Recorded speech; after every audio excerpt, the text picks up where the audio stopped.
فیا ایھا الناس،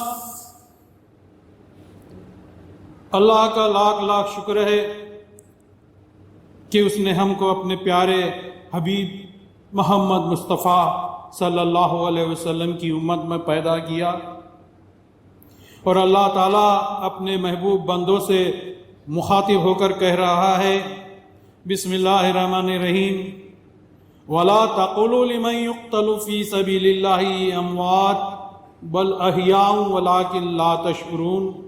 جو لوگ اللہ کی راہ میں شہید ہوئے ہیں انہیں تم مردہ مت کہو، بلکہ وہ تو اپنی قبروں میں زندہ ہیں مگر تم نہیں جانتے۔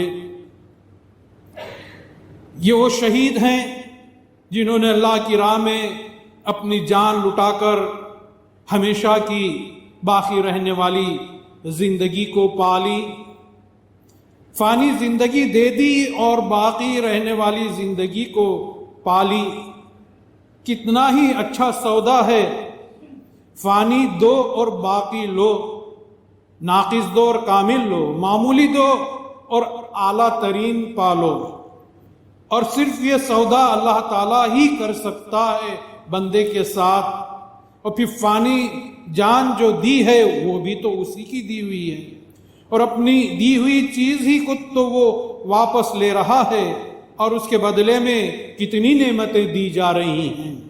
بڑے خوش نصیب ہیں وہ لوگ جنہوں نے یہ سودا منظور کر لیا، وہ جانتے ہیں کہ یہ فانی زندگی دینے کے بدلے میں باقی زندگی لے لینے میں کتنا آگے انعامات اور اکرامات اللہ کی جانب سے ہیں، اللہ کا دیدار، سب کچھ جو دنیا میں ہے اور آخرت میں بھی ہمیشہ ہوتا رہے گا۔ یہ وہ مقدس مہینہ ہے کہ اس مہینے کی 10ویں تاریخ کو جو جان اللہ کی راہ میں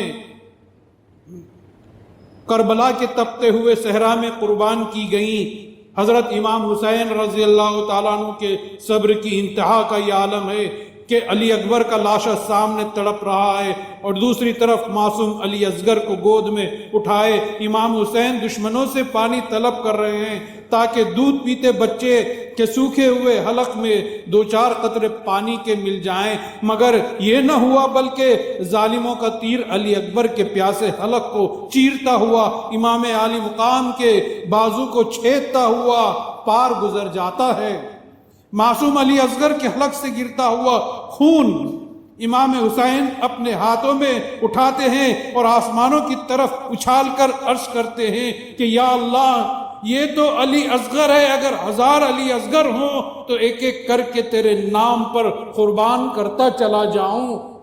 یہ وہ محرم کا پاک مہینہ ہے۔ حضور نبی کریم صلی اللہ علیہ وسلم نے فرمایا کہ اگر تم ماہ رمضان کے علاوہ روزہ رکھنا چاہتے ہو تو عاشورے کا روزہ رکھو، کیونکہ اس دن جس کسی نے اللہ عز و جل سے اپنے گناہوں کی مغفرت چاہی تو اللہ تعالیٰ اس کی توبہ ویسے ہی قبول فرمائے گا جس طرح ان سے پہلوں کی توبہ کو اللہ نے قبول کیا تھا۔ ہم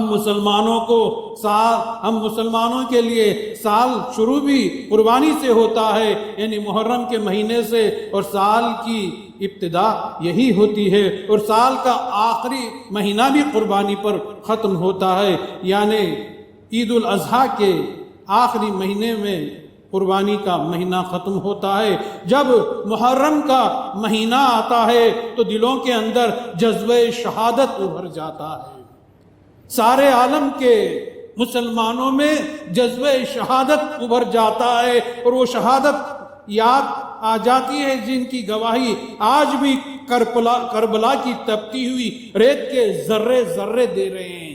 کیا بات ہے کہ آج اس محرم کی 10 تاریخ کو کربلا کی تپتی ہوئی ریت بھی سرخ ہو جایا کرتی ہے۔ حضرت امام حسین رضی اللہ تعالیٰ عنہ کو دیکھ کر حضور نبی کریم صلی اللہ علیہ وسلم فرماتے تھے کہ حسین سے جنت کی خوشبو آ رہی ہے۔ ایک دن سیدنا عمر فاروق رضی اللہ تعالیٰ عنہ دربار نبوی میں حاضر ہوئے تو آپ نے دیکھا کہ شہزادہ حسین حضور نبی کریم صلی اللہ علیہ وسلم کے کاندھوں پر سوار ہے۔ یہ دیکھ کر عمر فاروق نے فرمایا کہ کتنی اچھی سواری ہے۔ یہ سن کر حضور نبی کریم صلی اللہ علیہ وسلم نے فرمایا کہ سواری پر سوار بھی کتنا اچھا ہے۔ ابو ہریرہ رضی اللہ تعالیٰ عنہ نے فرمایا کہ میری ان آنکھوں نے دیکھا اور کانوں نے سنا ہے کہ حضور صلی اللہ علیہ وسلم حضرت حسین کے ہاتھوں کو پکڑتے ہوئے اور حسین اپنے پاؤں کے ذریعے حضور صلی اللہ علیہ وسلم کے پاؤں پر پیر رکھتے تھے اور رسول صلی اللہ علیہ وسلم فرماتے جاتے تھے اے ننھے قدموں والے چڑھ جا چڑھ جا۔ چنانچہ شہزادہ حسین حضور نبی کریم صلی اللہ علیہ وسلم کے جسم میں اتھر پڑ چڑھ جاتے تھے، یہاں تک کہ اپنے قدم حضور صلی اللہ علیہ وسلم کے سینے پر رکھ دیتے۔ پس حضور صلی اللہ علیہ وسلم نے فرمایا کہ اے حسین، پھر اس کے بعد فرماتے ہیں کہ حسین منہ کھولو۔ پھر آپ صلی اللہ علیہ وسلم نے اپنے منہ کا لعاب دہن حسین کے منہ میں ڈالا اور حسین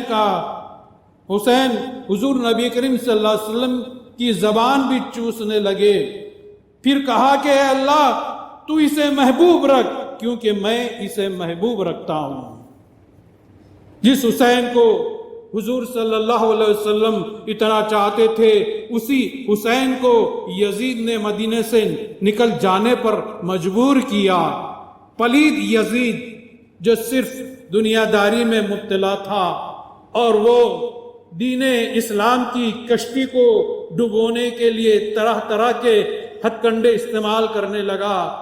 حسین مدینہ سے رخصت ہونے سے پہلے رات کے وقت اپنے نانا حضور صلی اللہ علیہ وسلم کے روضہ اقدس پر حاضر ہوتے ہیں اور روضے سے لپٹ کر زار و قطار روتے ہیں اور عرض کرتے ہیں کہ نانا جان، میں وہی حسین ہوں جس کے لیے ہرنی اپنا بچہ لے کر آتی تھی، میں وہی حسین ہوں جس کے گہوارے کو فرشتے جھولا جھلاتے تھے، میں وہی شہزادہ ہوں جس کو آپ کے کندھوں پر سوار کیا جاتا تھا۔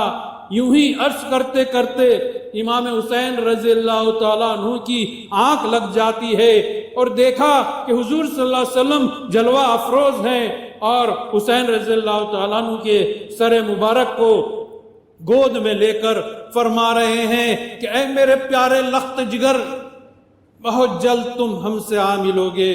میں دیکھ رہا ہوں کہ تم میرے پاس بھوکا پیاسا جگر لے کر آ رہے ہو۔ یہ تمہارا جسم ان قریب کربلا کی مٹی سے خاک آلود ہوگا، یہ حلق خون سے تر ہو جائے گا۔ بیٹا حسین صبر کرنا، کیونکہ اللہ تعالیٰ نے فرمایا کہ استعینوا بالصبر والصلاۃ، کیونکہ تم دین اسلام میں سب سے بڑا صبر کا پیکر بن کر میرے پاس آؤ گے۔ میدان جنگ میں ایک طرف سورج آگ برسا رہا تھا اور دوسری طرف تلواریں اور نیزے شہیدوں کے خون کی پیاسیں تھی۔ ایسے میں ظہر کی نماز کا وقت آیا، چاروں طرف سے دشمن کی فوج کی یلغار تھی۔ اتنے میں ابو سمامہ بن عبداللہ نے حضرت امام حسین رضی اللہ تعالیٰ عنہ کے قریب آ کر کہا کہ میرے مولا، دشمن آپ کے قریب آ گئے ہیں، میں چاہتا ہوں کہ آپ پر آنچ آنے سے پہلے وفاداری نبھا دوں۔ ظہر کی نماز کا وقت آ گیا ہے، اس لیے جی چاہتا ہے کہ ظہر کی نماز پڑھ لوں۔ امام حسین رضی اللہ تعالیٰ عنہ نے جو کسی خیال میں غرق تھے اپنے سر کو اٹھایا اور ابو سمامہ سے کہا کہ تم نے ایسی پریشانی کے وقت میں بھی نماز کو یاد فرمایا، خدا تمہیں نمازی بنا کر اٹھائے۔ مگر دشمنوں نے نماز سے پہلے ہی ابو سمامہ کو شہید کر دیا۔ جنگ جاری تھی، بہرحال نماز پڑھنی تھی۔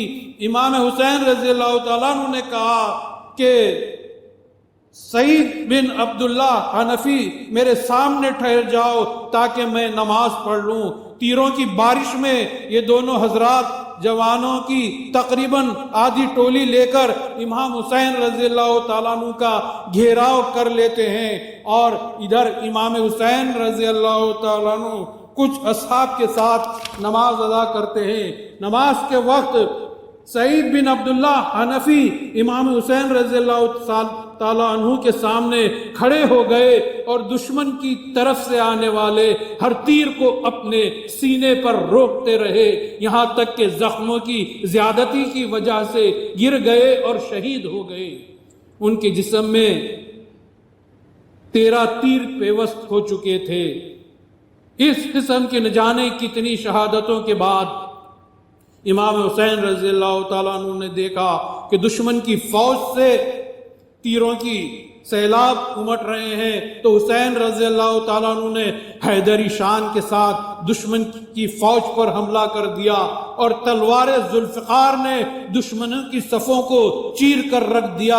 بالآخر کئی دشمنوں کو موت کے گھاٹ اتار کر آپ نے جام شہادت نوش فرمایا۔ ذرا غور فرمائیے کہ کتنا رقت انگیز یہ وقت ہوگا کہ پیغمبر اسلام جنہوں نے مسلمانوں کو میت کے احترام اور اس کے کفن و دفن کے طریقے سکھلائے، انہی سرکار دو عالم صلی اللہ علیہ وسلم کے نواسے سے اور خاندان کی لاشوں کو بغیر کفن کے یوں ہی میدان میں چھوڑ دیا گیا، اور ان کے ساتھ وہ سلوک بھی نہ کیا جو عام مسلمانوں کی میتوں کے ساتھ کیا جاتا ہے۔ یہ موقع اتنا عبرتناک تھا کہ کوئی احساس رکھنے والا انسان اثر لیے بغیر نہیں رہ سکتا تھا۔ ایسے شہید اعظم پر ہزاروں درود و سلام کہ جس نے اپنا سر دے دیا مگر شریعت کے مخالفوں کے ہاتھ میں اپنا ہاتھ نہیں دیا۔ وہ تو زندہ جاوید بن گئے، ساتھ ہی ساتھ ان کے اقوال زرین بھی ہمارے لیے نصیحت بن گئے۔